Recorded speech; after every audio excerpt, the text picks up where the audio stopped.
of the challenges in higher ed today, I think we're going to recognize these. Increasing student engagement, affordability, variability of readiness. These are some of the three most salient challenges today in school. Increasing student engagement, I think we've talked about that. What these relate to right now is college dropout. So unengaged, can't afford it, and what was the last one? And aren't ready. Three huge drivers for why so many students are dropping out. The current graduation rate in America is 40%. It's what Obama wants to get to 60% by 2025. A big part of that is dropout. A big part of that dropout rate is community college. That 40% includes two-year students. It also includes people up to the age of 34. So we're not talking, 40% of a very select group.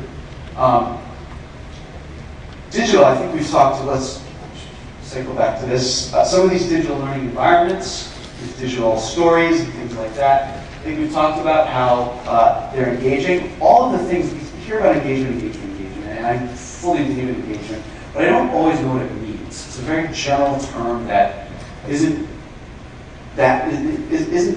spoken about in specific enough terms. I hope I have. A lot of the drivers of good storytelling are also drivers of engagement that we've looked at today. Affordability. Digital tools are modular. Digital tools are less expensive generally. So especially content tools. So for instance, at McGraw-Hill, we were a textbook publisher. We had essentially one product for a couple of centuries, century and a half. Our digital department has at least 6 or 7 discrete different products. The buying model of textbooks is disaggregated. When that happens, things are getting less expensive. They're also more flexible. So there are licensing models now.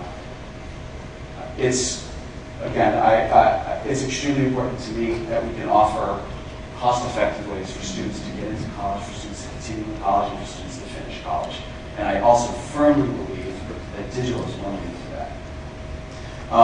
Variability of readiness. Remedial education. Students don't come to school prepared. You hear this especially in math and composition.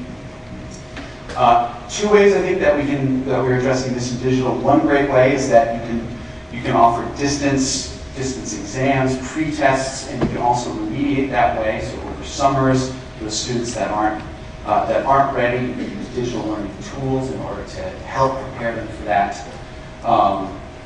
And then the other way is through data mining. So with digital, you have such tremendous, every single click that a student makes in the digital world, you can track time on task, you can track what they click, you can track what they do, and you can save it in the database and put everything together and slice it and dice it. What that allows you to do, once you see patterns emerge, you say, this student's at risk, this student's at risk, this one's going to drop out. We've seen these patterns, and this is content of those patterns. There's tremendous data potential. So the ones that aren't making it, the ones that aren't ready, this offers us a couple different ways to try and prevent losing them. So in summary, I wanted to just click you through. You've seen a couple of these. What are some of the most important things, some of the salient things that we've talked about? The mind is organized around stories. Number 2, that stories are safe. Number 3, that stories promote active learning.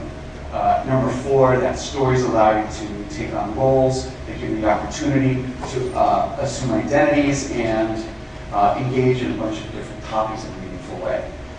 In the Spanish course, in this history course we're building, it really, I think, bundles all of these things in a way that, at least for me, is exciting.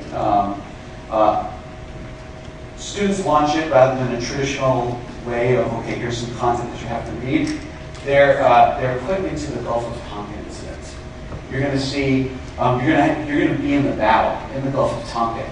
The Gulf of Tonkin, for those who aren't familiar with this, it's this apocryphal battle. The Americans were attacked. And there was a second one where maybe they weren't, or maybe they were or they weren't. It's still unclear. It's been declassified. It looks like they probably weren't, but it was used as the ground for escalating Vietnam. It's going to be up to the student to be in that moment. This is not a traditional historical recount of it. It's the Gulf of Tonkin. You're in Johnson's war room, and now Johnson is speaking to you directly as his new advisor. What should I do about Vietnam? Does the Gulf of Tonkin incident justify this? You need to do some research and find out if this is grounds for war. They attacked this without being provoked. At the same time, they attacked us without being provoked. At the same time, there are some questionable things about the incident.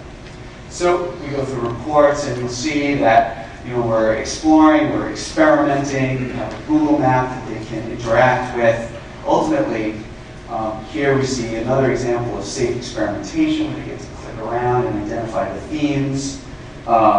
They have this point counterpoint, and at the end, they'll ultimately write their own recommendation for whether to go to Vietnam or not, and they have to defend it.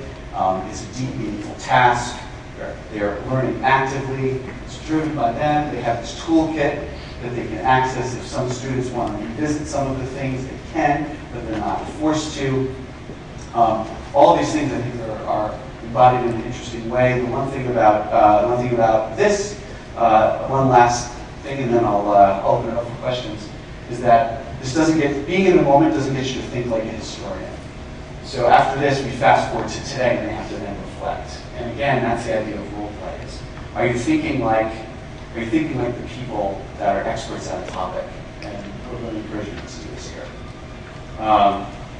So with that, I think I've taken at least as much time as I have allotted. I'll turn it over to questions from the audience.